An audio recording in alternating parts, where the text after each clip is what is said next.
NMR spectrum में D shielding effect और down field shifting को समझते हैं हम, और इसे समझने के लिए हम बेंजीन के अणु का अध्ययन करेंगे और इसकी संरचना को देखेंगे। डी शील्डिंग का अर्थ है कि जब किसी भी न्यूक्लियस के चारों तरफ इलेक्ट्रॉन डेंसिटी कम होती है तो वह न्यूक्लियस बाहरी चुंबकीय क्षेत्र जो हम लगाते हैं उसे आसानी से और अधिक महसूस कर पाता है, क्योंकि उसके ऊपर जो उत्पन्न इलेक्ट्रॉन डेंसिटी है वह प्रोटॉन की प्लेन के परपेंडिकुलर अवस्था में होती है। हम देख सकते हैं बेंजीन रिंग के जो प्रोटॉन्स हैं वो रिंग के प्लेन में हैं, और जो पाई बॉन्ड्स में इलेक्ट्रॉन घनत्व पाया जाता है वह इस प्लेन के परपेंडिकुलर यानी लंबवत रूप में दो सिलेंडर्स बनाते हुए रिंग के ऊपर और नीचे इलेक्ट्रॉन घनत्व रहते हैं। और ये जो परपेंडिकुलर इलेक्ट्रॉन घनत्व है, इससे प्रोटॉन अपने आप को डी शील्डेड महसूस करता है, यानी इलेक्ट्रॉन डेंसिटी कम महसूस करता है। और इसलिए जो डेल्टा की वैल्यू है वो हमें 10, जो हमारा स्केल है डेल्टा का 0 से 10 के बीच में, तो 0 से दूर और 10 के पास जाती हुई डेल्टा की वैल्यू मिलती है, और ये डेल्टा की वैल्यू हमें 6 से 7 के बीच में मिलती है एरोमेटिक प्रोटॉन्स के लिए। डी शील्डिंग क्या है?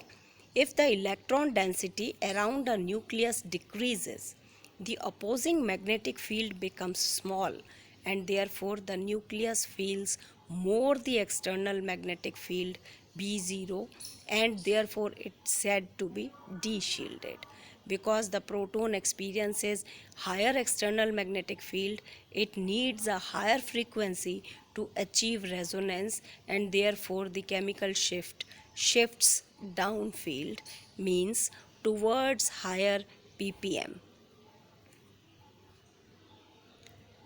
स्ट्रक्चर से हम इलेक्ट्रॉन घनत्व और प्रोटॉन के प्लेन को देख सकते हैं। जो एक्सटर्नल फील्ड, मैग्नेटिक फील्ड हमने लगाया है वह इलेक्ट्रॉन्स द्वारा जनरेटेड चुंबकीय क्षेत्र के पैरेलल है। ये साफ साफ हमें इस चित्र में दिखाई दे रहा है।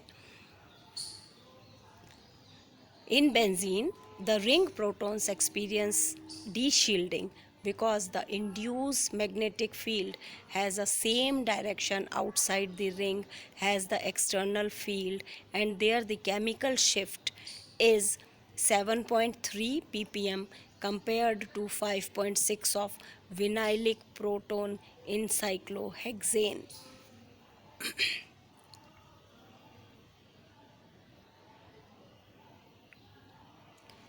इसी प्रकार का डी शील्डिंग इफेक्ट हम एल्डिहाइडिक प्रोटॉन के लिए भी देख सकते हैं। एल्डिहाइडिक प्रोटॉन में जो संरचना रहती है हम देखते हैं CHO ग्रुप, जो किसी भी एल्किल ग्रुप से जुड़ा होता है। CHO में जो H प्रोटॉन है वह सीधे से जुड़ा होता है कार्बोनाइल समूह पर, यानी C डबल बॉन्ड O वाले समूह पर। और हम देख सकते हैं कि जो ऑक्सीजन है उसकी विद्युत ऋणता अधिक होने के कारण यह इलेक्ट्रॉन्स को अपनी तरफ आकर्षित करता है, और प्रोटॉन के चारों तरफ जो इलेक्ट्रॉन है, यानी हाइड्रोजन एटम के चारों तरफ जो इलेक्ट्रॉन डेंसिटी है वह ऑक्सीजन की तरफ आकर्षित होती है। तो प्रोटॉन का जो न्यूक्लियस है वह अपने आप को डी शील्डेड महसूस करता है। इस इफ़ेक्ट को भी हम डी शील्डिंग इफ़ेक्ट कहते हैं, और इसके कारण जो शिफ्टिंग है उसको डाउन फील्ड शिफ्टिंग कहते हैं। और एल्डिहाइड में हम एरोमेटिक प्रोटॉन्स से भी अधिक डाउन फील्ड शिफ्टिंग पाते हैं, और देख सकते हैं कि इसमें जो हमारे पास डेल्टा की वैल्यू आती है वह 9 से 10 ppm के बीच में होती है।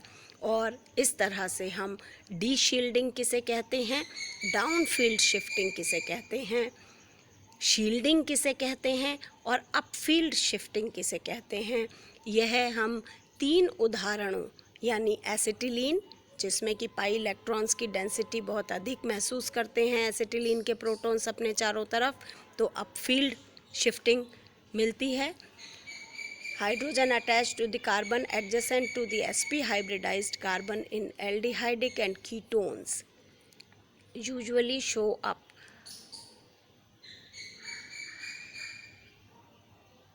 2 to 2.5 ppm.